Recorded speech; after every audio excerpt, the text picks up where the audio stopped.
এমন ঘরে যাইতে হবে যেই ঘর নাই বাতি, এমন ঘরে থাকতে হবে যেই ঘরে নাই সাথী। বাড়িওয়ালা নাই রে বাড়ি, নাই রে দুনিয়াতে, মুসাফির হাম এহা সব হ্যায়, কবর আখের ঠিকানা, कोई आगे रवाना है कोई पीछे रवाना। বলার সঙ্গে সঙ্গে বাদশার চিন্তার পরিবর্তন ঘটে গেল। আমি এই বাদশাহী দিয়া কি করব, আমি এই অট্টালিকা দিয়া কি করব, আমি এই মাতুক বাড়ি দিয়া কি করব, আমি এই সম্মান দিয়া কি করব। এত দেখতে না দেখতে শেষ হইয়া যায়। সাদা তিনটা কাপড় দিয়া যেদিন প্যাঁচ দিয়া ফালাইয়া রাখবে, কোথায় যাইবে গাড়ি, কোথায় যাইবে বাড়ি, কোথায় যাইবে মাতুক বাড়ি, কিছুই তো আর থাকবে না। বাড়িওয়ালা নাই রে বাড়ি, নাই রে দুনিয়াতে। হে বড়লোক আমার বাবারা, হে ধনী আমার বাবারা, হে ক্ষমতা সম্পন্ন আমার বাবারা, এই বাংলাদেশের ভিতরে বড় ধনীদের ভিতরে একজন যমুনা গ্রুপের মালিক। করোনা ভাইরাসের সময় যখন করোনা ভাইরাস আক্রান্ত হয়ে গেল, যখন শ্বাস টানতে ছাড়তে পারে না,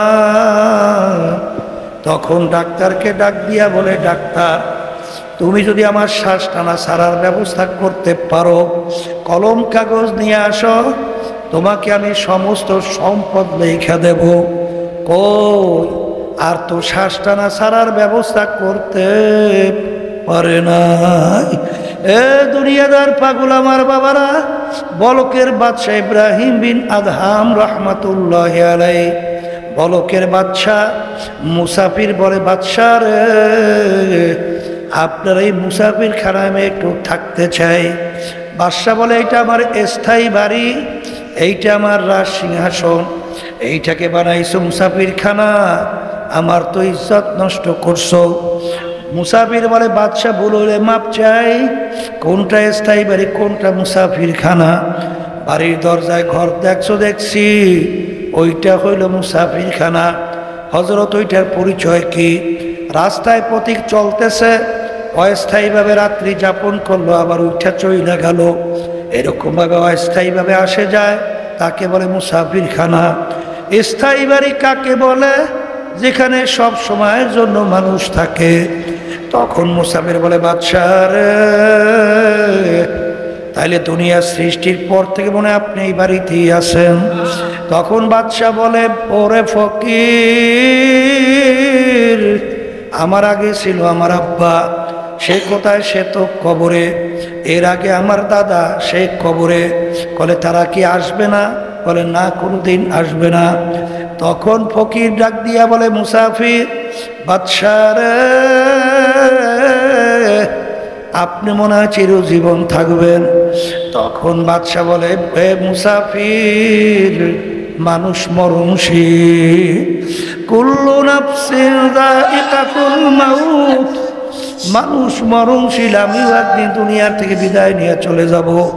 বলে আপনি কি আসবেন না? আমিও কোনোদিন আসবো না। তখন মুসাফির বলে, বাদশাহ রে আপনি আমাকে বলছেন বোকা, আসলে বড় বোকা তো আপনি। এ বাদশাহ, আপনার বাড়ির দরজায় মুসাফির খানা একবার থাইকা চইলা গেলে আবার আসলে ইচ্ছা করে থাকা যায়, কিন্তু আপনার এই মুসাফির খানা থেকে যদি একবার কেউ বের হইয়া যায় আর কোনো দিন আসে না। মুসাফির হাম এহা সবা হ্যায়, কবর আখের ঠিকানা, कोई आगे रवाना है कोई पीछे रवाना। বলার সঙ্গে সঙ্গে বাদশার চিন্তার পরিবর্তন ঘটে গেল। আমি এই বাদশাহী দিয়া কি করব, আমি এই অট্টালিকা দিয়া কি করব, আমি এই মাতুক বাড়ি দিয়া কি করব, আমি এই সম্মান দিয়া কি করব। এত দেখতে না দেখতে শেষ হইয়া যায়। সাদা 3টা কাপড় দিয়া যেদিন প্যাঁচ দিয়া ফালাইয়া রাখবে, কোথায় যাইবে গাড়ি, কোথায় যাইবে বাড়ি, কোথায় যাইবে মাতুক বাড়ি, কিছুই তো আর থাকবে না। এমন ঘরে যাইতে হবে যেই ঘর নাই বাতি, এমন ঘরে থাকতে হবে যেই ঘরে নাই সাথী। এ কবরের যাত্রীরা, যেই মামলার তদবির নাই তার কিন্তু খালাস নাই। আল্লাহর ওদের ইতিহাস পড়লে দেখবা, সাহাবায়ে কেরামদের ইতিহাস পড়লে দেখবা, আল্লাহু আল্লাহ। এই জন্য আমার বাজানদেরকে বলবো, পর্দা আলে মা বোনদেরকে বলবো, বাজানরে তোমার কবরে তুমি যাবা, আমার কবরে আমি যাব। তোমার কবরের প্রশ্নের উত্তর তুমি দিবা, আমার কবরের প্রশ্নের উত্তর আমি দেব। বাজানরে দলাদলি ছাড়ো, নেকামুল বাড়াও, আমার মালিকের পাগল হও। চোখে পানি নিয়ে কলম নরম কইরা আখারে তারপর মালিকের কাছে 2 হাত উঠাইয়া করুণ সুরে ডাক দাও, এ আমার দয়ার মালিক, নাফরমান তোমার দরবারে হাজির। আমার মালিককে ডাক দিতে দেরি, আমার মালিক তোমার আমার ডাকে সাড়া দিতে দেরি করবে না।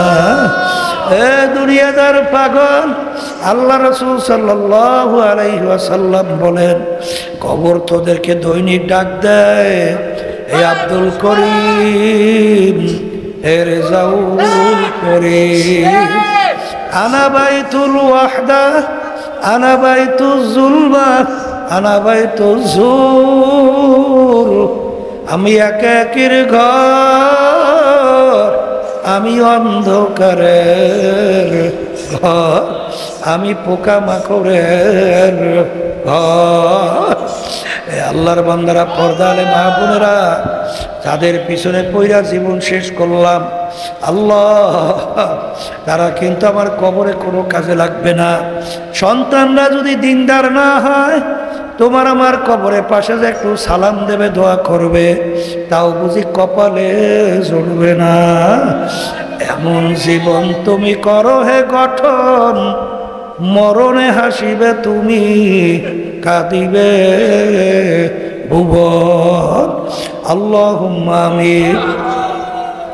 হে ঘরের মেয়ে লোকেরা, হাত উঠাও, গুনার কথা মনে করো, 2 চোখের পানি ফালাও, আমার মালিকের দরবারে কান্দ আর মাপ চাও। যদি কান্না না আসে, মনকে বুঝাও রে মন, একদিন এই ঘরের দরজা দিয়ে নতুন বউ হয়ে উঠছিল রে মন। কত মেয়ে লোকে শরবত খাওয়াইল, কত মেয়ে লোকে বাতাস করলো, আবার এমন একটা দিন আসবে এই ঘরের দরজা দিয়া মরা লাশ হইয়া বের হওয়া, ছেলে কানবে মামা করে, মেয়ে কানবে মামা করে, জবাব তো আর দিবা না। আল্লাহ, আপনি একটু মাঠের দিকে চাইয়া দেখেন আপনার বান্দারা কিভাবে কান্দে। আমাদের ছেলেও মরে নাই, মেয়েও মরে নাই, গুনাহ করে বসছি রে, মাফ করে দেন গো মাওলা, মাফ করে দেন। আল্লাহর বান্দারা জোর করিয়া কান্দে, জোর করিয়া কান্দে।